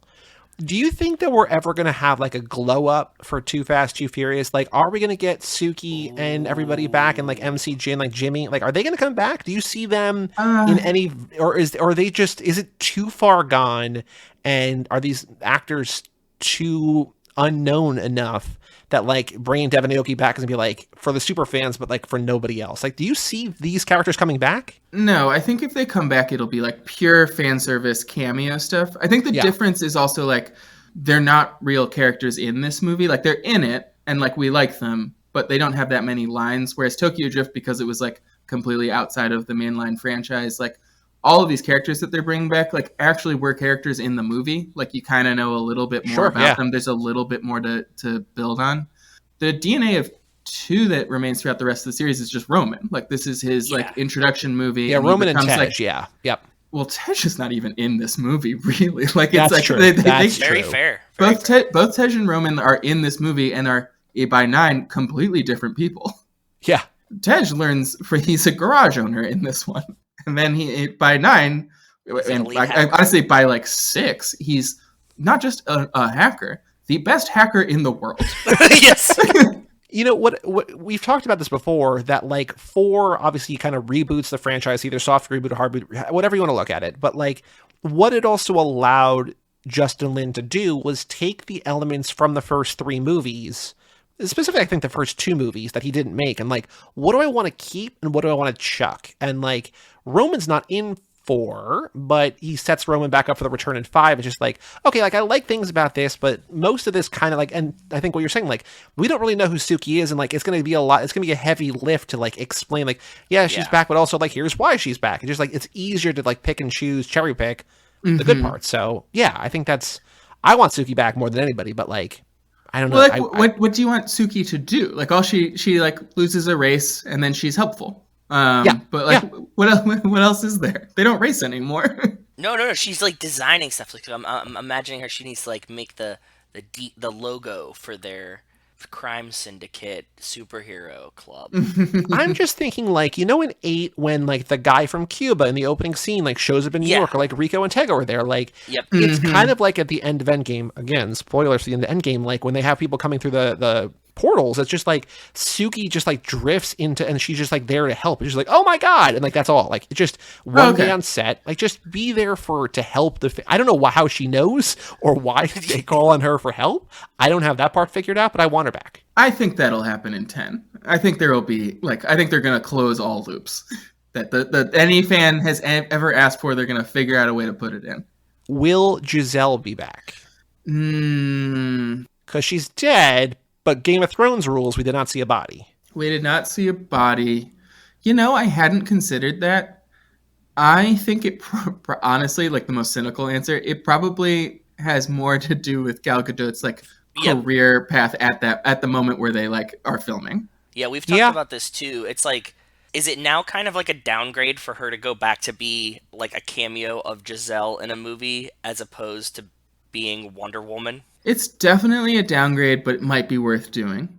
Wonder Woman 2 did not do that well. I think if you make a movie, like one of our ultimate dreams, which fits right into your profile, is like, we want a Han and Giselle trilogy, like where they go off and like are citizens of the world. What a dream. And right? I feel like, you know, it might not be worth it, or she might not want to come back as a glorified cameo, but if you give her like, you are the emotional driving force in a movie that is all about you and Han, and you're the female, like the first female lead in one of these movies, and like, I think that would bring her back. I don't know if she'd want to be like, hey, yeah, you're just like, you know, you're going to pull a Han in 10 like he did in 9 or whatever, but maybe, I don't know. They like said it like right after the Autobahn ride at the end of 5. Exactly, and it's just like their wacky hijinks. Just some like spy adjacent adventures between the two of them. Yeah. I would. It's just 3 2-hour movies of them making out while Han drives around. I'd also watch that. I would 100% watch that. Yeah, I'd buy a ticket opening night. So now the more timely question: do you think The Rock is coming back? Obviously, Vin has reached out via Instagram. As far as I know, The Rock has not responded. Reach. It was a very short reach. I wouldn't say that's so much as a hand of friendship and more of just like a backhanded slap to the face. It was kind of. I mean, we're trying to be diplomatic because I would love to have Vin Diesel on the podcast one day. We'd have to put him on the cover. Sure. We'd have to put him on the cover. You guys have a cover, right? Hypothetically speaking, you're in airports. Yeah, of course. But I did reach out to his people, and they're like, no. But it was nice to get a no from them as opposed to just being ignored by most people. They could have just said no. Yeah, they're like, he's working on another project. But I'm like, oh, cool. I appreciate it. But is The Rock coming back? I don't think so. Really? No. Not even him to do fan service. Like, you know, he loves his fan. So we're teetering on this too. There has to be a part of him that wants to give the fans what he wants as an entertainer, right?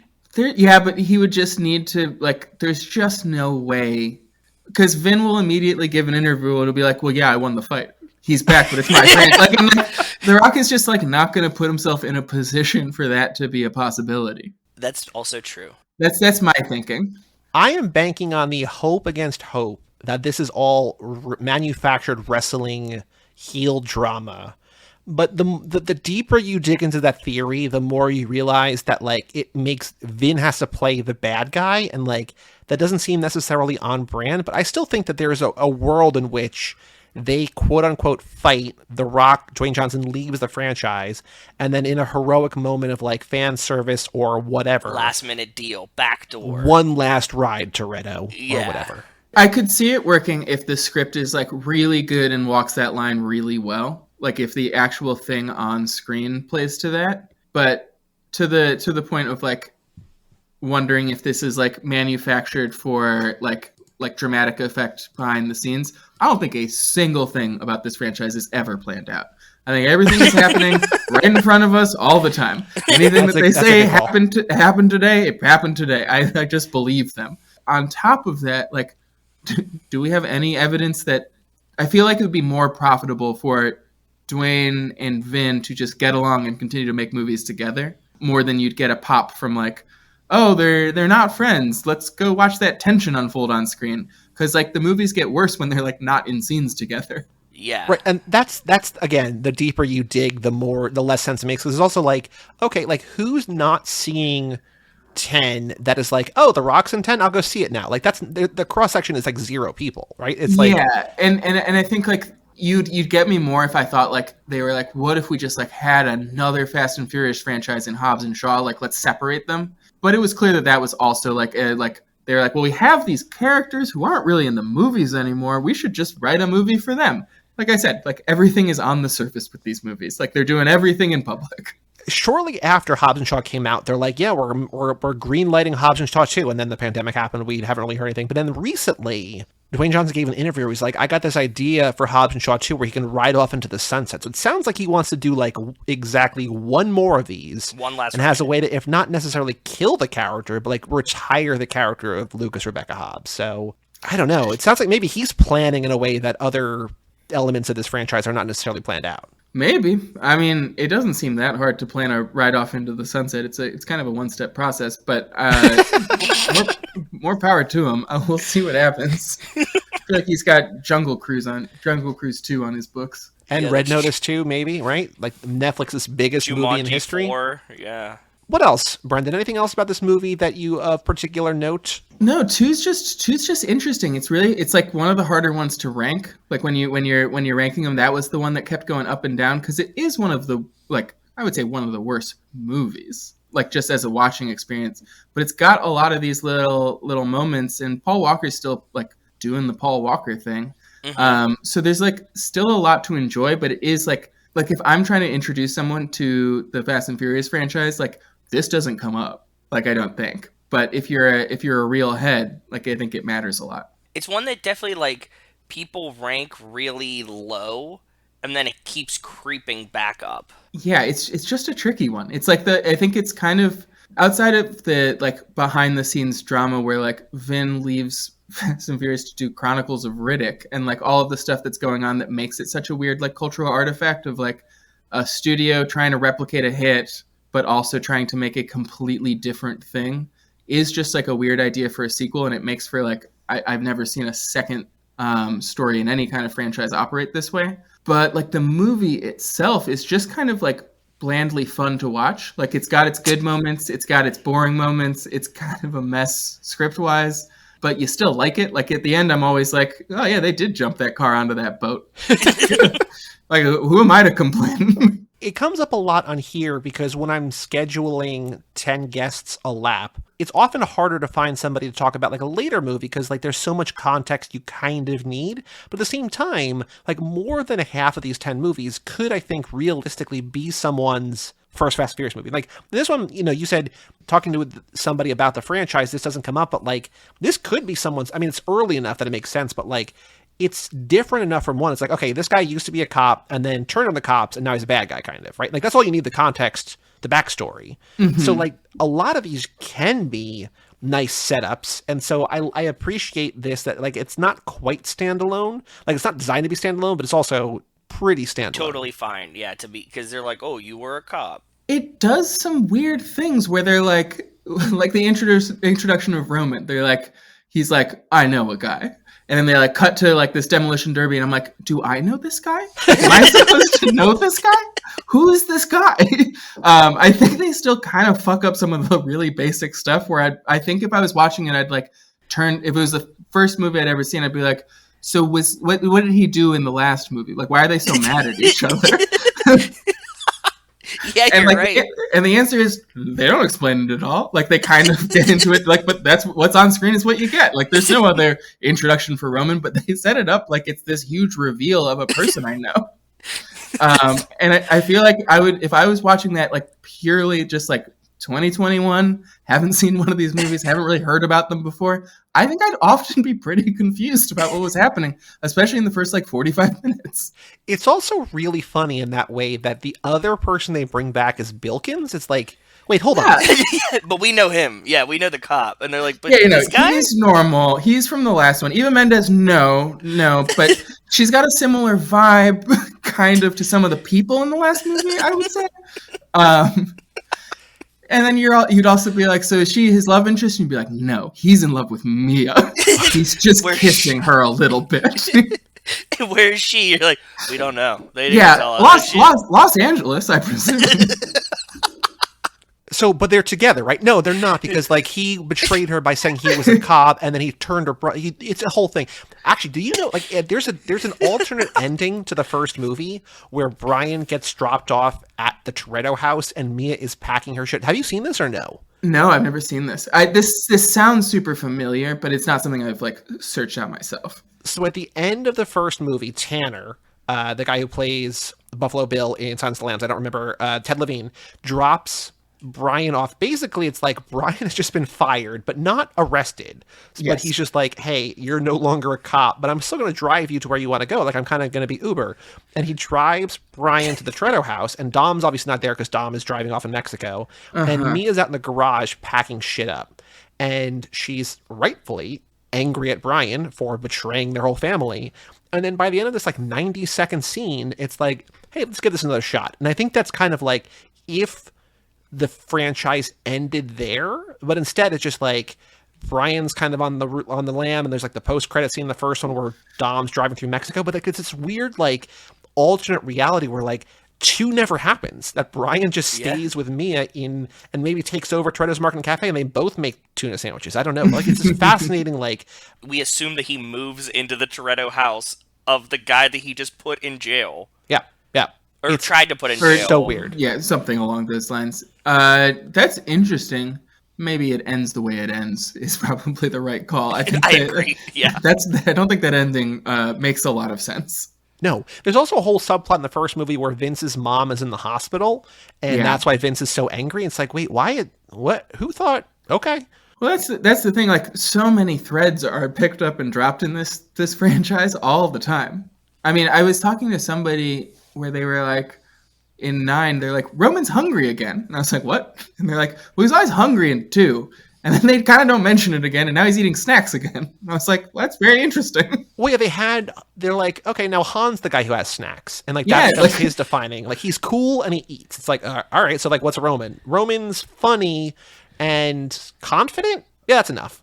Yeah, that's kind of the whole deal. We can't have 2 eaters. We can have 3 hackers, but 2 eaters is too many. It reminds me a little bit of George R.R. Martin has, not if he was writing another one of the Game of Thrones books, he has like a guy who was like the administrator of the fan site that he like gives all the drafts to, and the guy's like, oh no, like last time we saw him, the crest was on the left side of his jacket, like, and like they fix all the details. And like, it feels like the Fast and Furious franchise does not have that person, and they're just kind of like, I kind of. No, it'd be like if they hired you. Like, yeah, that's what I mean. They need us. Yeah, like. Well, because there are so many opportunities. We complain about this every time it comes up, that like they're like for easy callbacks or jokes or references, and like not only do they not do it, but there's not even like a joke there. It's just like, oh, and like our guest last time was just like, do you think Vin Diesel watches these movies? And we're like, probably not, but maybe. Like, I don't know, but no, I don't think anybody rewatches these old movies because like there are so many opportunities. Yeah, do you think that Vin Diesel has ever went back and been like, let me put Has he seen this movie in particular? Oh my god. No, I don't think so. Not even when it came out, right? Like, it seems like he just was like, nope. So, no, I don't think he saw it when it came out. He might have watched it again later. But when it came out, I think he thought he was on to like bigger and better things and was kind of contemptful of the series.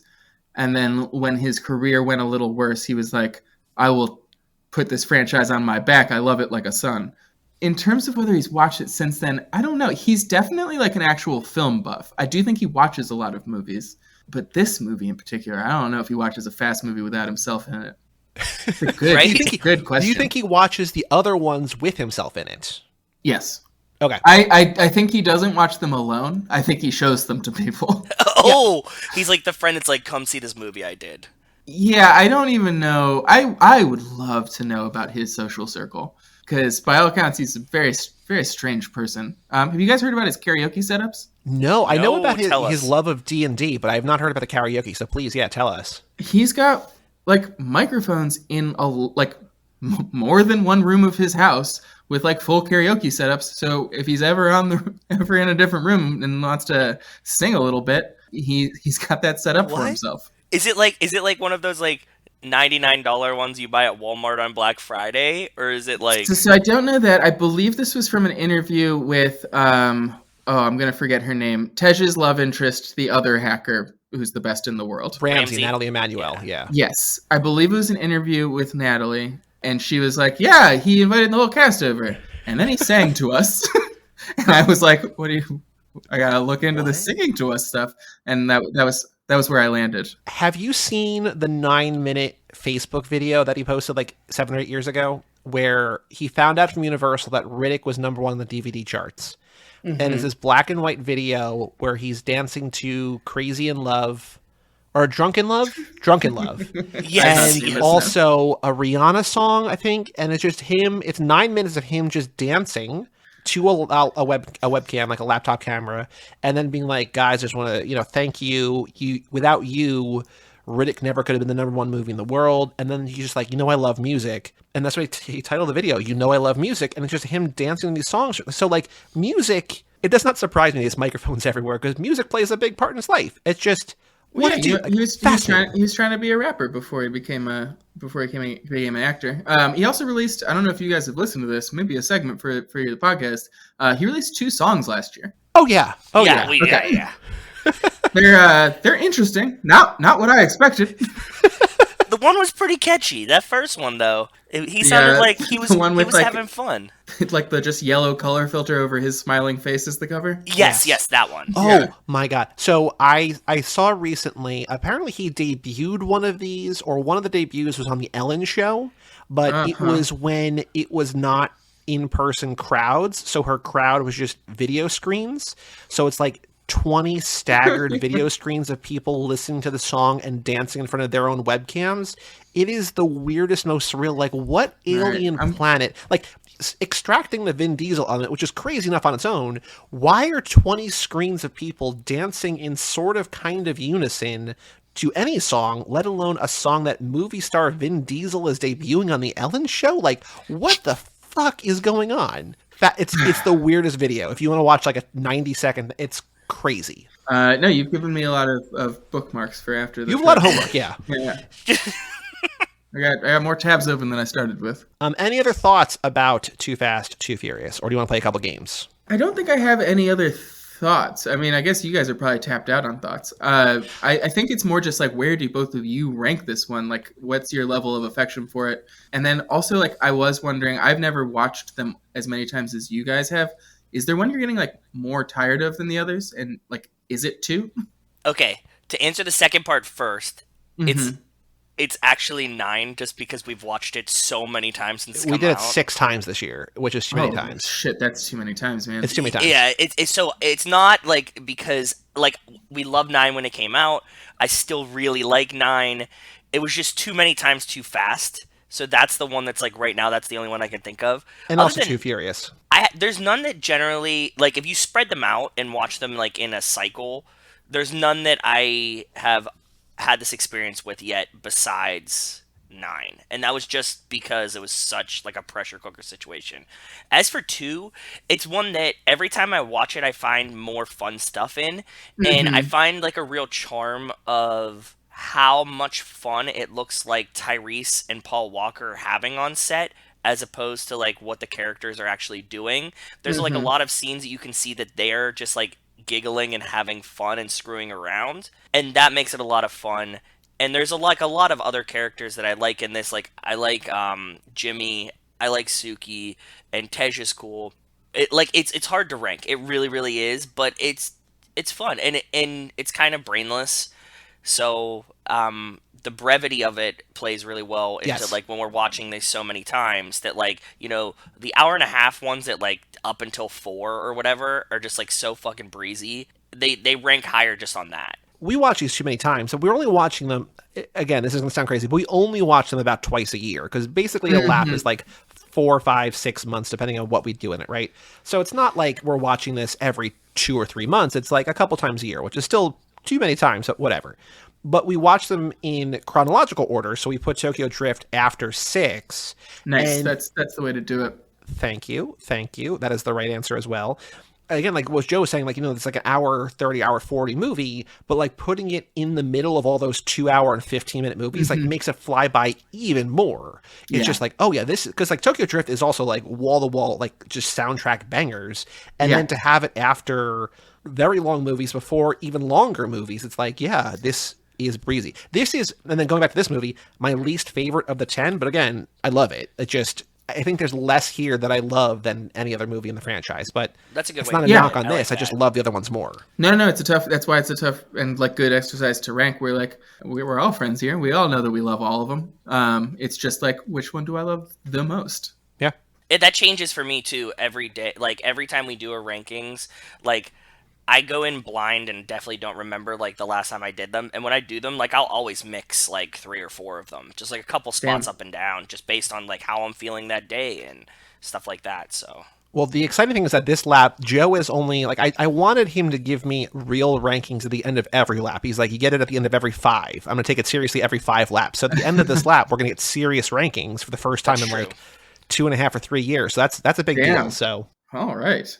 My only question that a new thought I had is, do you think anybody gets mad at Tej in the beginning of this movie for calling in a ringer? Like, they're like, you know, they need a 4th racer. They're like, do you know anybody? And he's like, what if I call in a guy?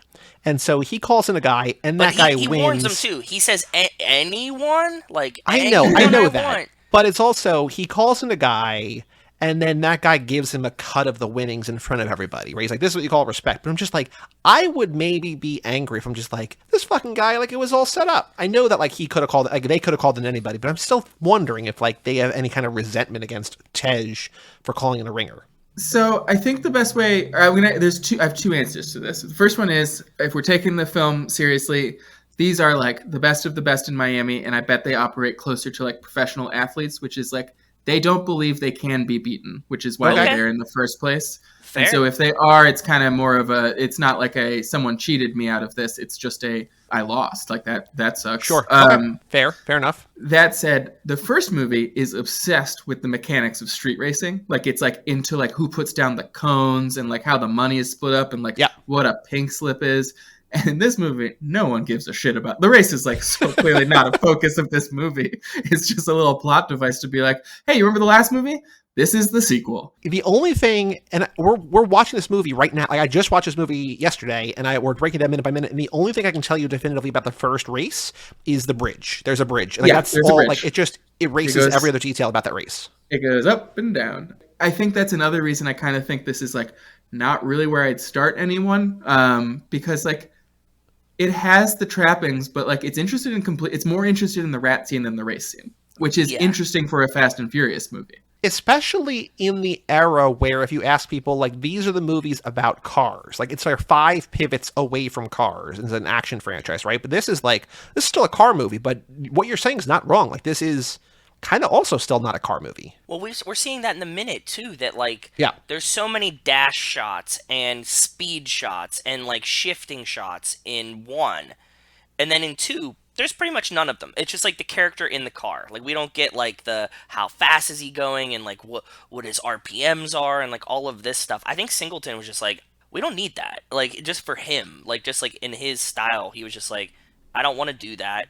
We'll still have races and stuff, but like I'm not focusing on like the minutia of the racing. No, and like Singleton was in a weird part of his career. Like he's obviously like youngest ever like Oscar nominated director, and then he's like 15 years later doing the sequel to a movie he didn't direct. But like it's not a cash grab for him. Like he has a vision for what that movie is, and I think like that vision kind of like seeps into later entries in the franchise. For sure. It is just a vision that is completely unrelated to the first movie. Like it just has nothing to do with it. He's like, what if everything was like as brightly colored as possible? It looks like Speed Racer. Like it's like he just is interested in making a different kind of movie.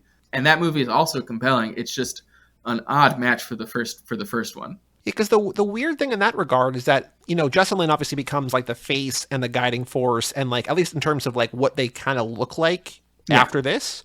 But the first three movies, three different dudes, three wildly different visions. And I think like when James Wan comes in for 7, it still kind of looks like a Justin Lin movie because they're like, this is what we're doing now, right? Like James Wan's a different director, but like we kind of like, this is what people expect a Fast and Furious movie to look like. Back in 2003, they're like, we don't know, do whatever you want. And so like the first 3 movies all now feel like Fast and Furious movies, but also like don't. Like they're all just weird, but in cool, kind of interesting, especially from like a historical perspective. Yeah. Yeah, I feel like everyone splits up the movies as like before 5 and after 5. And like 5 is where the house style is developed and it just becomes a whole different franchise. And then I would say all the first 4 are like every one of them has a lot of elements that are in the post 5 movies, but never in one movie. It's all like kind of a grab bag from those first 4, plus like bigger stunts and like a more satisfying like family theme is all that unites like the back half. But the first half is a mess in like very entertaining and like kind of endearing ways. I think if they started out at 5, I'd be like, those are excellent action films that I don't have many feelings about. And because I grew up with the first couple and they're all these weird little like different universes, I just feel more affection towards the franchise as a whole because they're not these like perfect items. They're just people trying to write these movies one after the other. Yeah, and like that's, you were saying that when you realized how crazy in over our heads or in too deep on these movies that we are, but like we talked about before, like after you see a movie like twice, it's just like, okay, yeah, they're jumping a car between buildings, but it's like the weird, like, wait, what food all over the place, or like just like some like weird specific character detail. It's like, I want more of that. Like that's what's like keeping us going here, because it's those things. It's the characters that we like and the backstories that they've established and forgotten or whatever. That's what has us interested. It's not the, oh yeah, they're downshifting here or whatever. Yeah, no, there's plenty of movies do stunts well. I don't feel this strongly about the Mission Impossible movies. It's like there's so much else going on here. It's a special beast, man. Are you ready to find out which Fast and Furious character you are? Yeah, let's do it. All right, we have a 7-question quiz, 6 answers per question. No wrong answers. You can, again, explain yourself or not, but there are like 25 different outcomes and going to be sort of a astrological. It's going to see if it describes you. So are you ready now to begin this quiz? Let's do it. Question number 1, how fast are you? NASCAR, roller coaster, Lamborghini Murcielago, Toyota Prius, Vespa, or Razor scooter? Roller coaster. Now question number 2, it's coming. How furious are you? The Hulk, Kylo Ren, Christian Bale in that one movie set that one time, Mel Gibson, Charlie Brown, or Jack McBrayer? Charlie Brown. You did say before you're not very furious and you are pretty fast, so far, consistent. Brendan, we're having a barbecue. How are you helping? Are you manning the grill? Are you saying grace? Are you kicking back with a beer? Are you babysitting? Are you being the entertainment? Or are you sneaking a snack? Manning the grill. You got time to kill. What are you doing? Grabbing a bite? Working in your car? Hanging with friends? Drinking a beer? Working out, or doing some work on your computer? Hanging with friends. Describe your wedding. I'm never getting married. It's just me and my partner. It's us and our families. It's a backyard country affair. Everyone I know is there. I don't remember. Let's do, I think, families. Or actually, what was backyard country affair? Yes. Yeah. Yeah, let's switch it. Backyard country affair. That sounds fun. Brenda, congratulations. You just won the lottery. What are you buying? Your own garage, a private plane, I'm gambling it all away, my childhood home, a fleet of cars, or a new life. Oh, wow.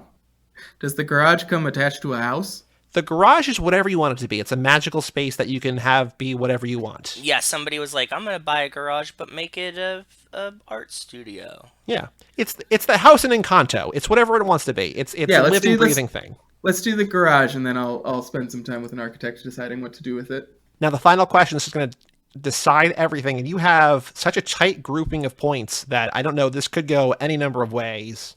What is your drink of choice? Belgian ale, Corona, something fruity, water, whatever's cheapest, or just Joe's going up to the bar, just get me one of whatever you're having. One of whatever you're having. All right. I don't know. Have we had this character? Is a very good question. That's a good sign. I like that. We've had this character exactly once before, several years ago. Brendan, you are Tej. Okay. You've got the heart of the racer, but the mind of a hacker. And you're equally fascinated by the latest tech and how to improve on it, as you are a classic engine. You don't shy away from the tough jobs, but you know you don't have anything to prove, so you're just as happy making sure your family has the things they need to accomplish their goals. Other people look at the big picture, but your strength is figuring out the details to make that big picture possible, and you drive like the wind blows. Who wrote that? One of our listeners, Wes, wrote every one of these. Does that sound like you? In parts. It kind of sounds like a horoscope, where you're they're all horoscopy. Yes, they all apply to everybody. If you squint at it, sure, that is me. I do feel like you saying, I don't want to write, I want to edit. Like, there's definitely some like podcast editor vibes in there. Like, you can see those. I'm going to like the big picture. I'm going to make the other thing look bigger and better and whatever. I'm going to shine that bright diamond or whatever. Tej, I'm happy with it. Could be Tej worse. is a great character and doesn't get enough like love when you have Han on the screen, and then people love Brian and Dom, and Tej is great though. Yeah, no, Tej is great, and it could be worse. You could be Roman. You could be Roman.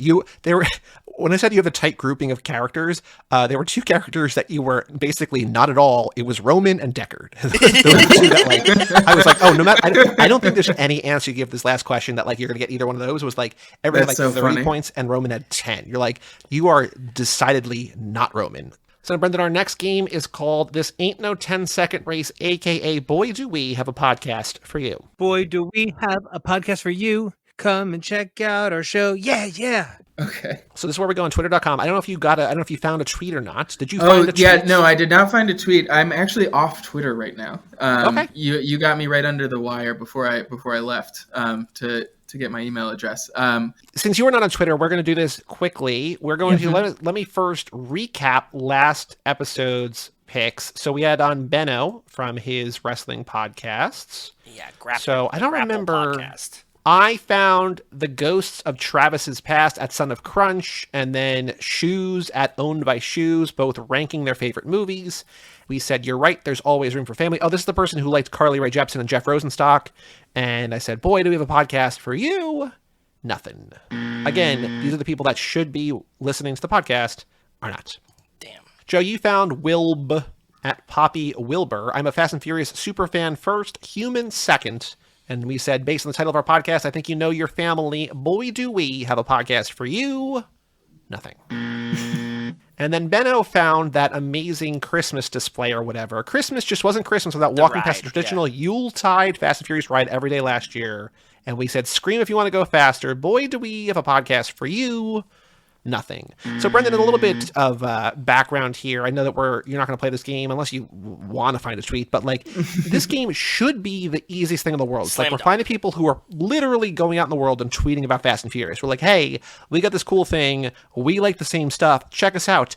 And overwhelmingly get ignored. Overwhelmingly ignored. That's really funny. It's bad. It should be like, even if you're just like, hey, yeah, someone tweeted me, I don't want to address it. I'm going to like it and go away. we get a point. We would count that as a point. And we've had a lot of people get banned from Twitter afterwards. Yeah, too. a lot of people like independent, not blocking us, but get suspended. It's just like, oh, Yeah. interesting. Very Fascinating. cool. No, that's a fun game. I would have misunderstood and spent a lot of time trying to find a like viral Fast and Furious tweet that I faved in 2017. Well, that's also great. But Yeah. let us, Joe, why don't you hit us with your tweet, please? Okay, I'm going for at Peppermint Flyby, Minty/Emery. Okay, I am biased because I am the biggest Fast and Furious fan on earth, but holy shit, 9 was actually a 10 out of 10, fucking ridiculous, cheesy, and 100% Fast and Furious. We totally agree. We're big fans of 9. We've watched it 6 times since it came out. Boy, do we have a podcast for you. But I'm trying to go back to the roots. I'm trying to fucking score points. You're creeping up on me here. I'm just trying to I'm going to target somebody that claims that they're a super fan and see if that can get me some points here. I found one. I love this one. Go ahead, tell me. I don't know if this is going to get me points. I just love this tweet. I found New World Tiger at Faded AF Ruatha. Sorry I'm late. They were playing Too Fast, Too Furious on TV. It's so good. True. It's so good. It's so good. I'm just going to say, I'm glad we both got there at the same time. Guys, also, Bill, hashtag Bill's Mafia in his bio. So, like, Oh, Okay. I'm a fan of the wagon. I don't mind them. you know, Josh Allen that's needs to get his shit putting out in the straight. world that you are a Fast and Furious and a Bills fan. Like, that's like you're a very special breed of person. That you know, you are family here. That person likes to party. Yeah, They definitely like to party. Yeah. and also Dark Souls co-op. Just DM me, okay? So yeah, you want to co-op Dark Souls with New World Tiger? Sure, why not? Brendan, thank you so much for joining. I am so glad that we caught you before you snuck off Twitter. I mean, you're right to leave that barren hellscape. This was a delight. Yeah, no, Twitter's bad, but awful. I'm glad it brought us together. That's a little glimmer of hope. That was a really cool little. I like that. Yeah, Twitter does suck, but sometimes you get something that's cool from it. Yeah, So and I'm not off forever. I'm just taking a break. you should. I get it. I mean, just in general, just like it's always good to take a break. Everything in moderation. Yes, We will still exactly. tag you on here, so if you want to, people Beautiful. can follow you whenever you make your triumphant return. We'll also link in the show notes to your GQ piece so people can read about that. But what do you want to plug? Where can people find you? Or do you want to be like, or anything at Gimlet or Spotify? What do you want to plug? What do you want people to know about you? Or do you want to be a mystery off Twitter, off the internet? No, you can listen to. I work on a fair amount of podcasts, but the one I'm working on right now is called Resistance. It's really good. I'm proud of it. So if you have any interest, it's like it kind of started during the protests last year, and is kind of about like young activists like trying to change the world. Like it's Awesome. about people who like refuse to accept things the way they are. Is like the tagline that we've been using.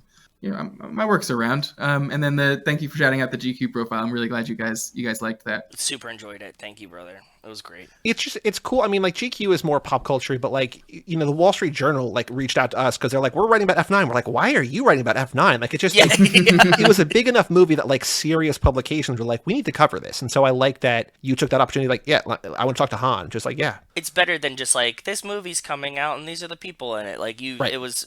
Yeah. No, I was ready to go back to Better Luck Tomorrow. I was going to do the Yeah. whole story if I was going to do it. Exactly, and we appreciate that. You can tell that. Yeah, that was an article for us. and thank you for doing what you're doing. It's a genuinely crazy undertaking. Oh, it's real. But dumb. I'm You a can huge stop fan. being kind about it. You can just say it's No, dumb. Joey, I respect I respect ambition in all its forms. Thank you. I appreciate that. Talk about ambition. Our next episode is a movie that I never thought I would watch again, but we are covering our Christmas movie this year. Oh, We are yes. covering the Helen Mirren. It's not a Helen Mirren movie, but Helen Mirren is in it. The Will Smith vehicle Collateral Beauty. Ooh, I've never Oh heard my this one. God, that is supposed to be bad. Oh boy. Well, we watched Noel last year with Paul It is Walker. wild. Yeah, we watched the Paul Walker Christmas movie Noel. It was real bad. I was thinking recently that I think maybe next year we'll do the Kurt Russell Santa movie where he plays Santa. I like We got that other idea. things, but this is one that Helen Mirren is in. I don't remember the twist, which I'm glad I don't, but it is. I saw this movie in theaters, and it's just like, whew. So, Christmas movie this year, Collateral Beauty. Check it out. We're going to have a fun guest on that episode on a pit stop on Netflix. Easy. Cool. Go to Netflix, watch Collateral Beauty. 97 minutes. You're in, you're out. That's quick. On with your day. Yeah. Godspeed, you two. Thank you. And thank you once again, Brendan, for joining us. But for all things Too Fast, Too Forever, you go to cageclub.me, facebook.com/toofast2forever, or at toofast2forever on Twitter and Instagram. Email us, family@cageclub.me. Check out our Patreon page for early access to episodes and bonus episodes and a whole bunch more at toofast2forever.com, and our store, toofast2forever.shop, probably sales, who knows, I don't know, whatever TeePublic's doing. Come back next week for Collateral Beauty. I'm Joey Lewandowski. I'm Joe too. And that was Brendan Klinkenberg, and we'll tell you all about it when we see you again.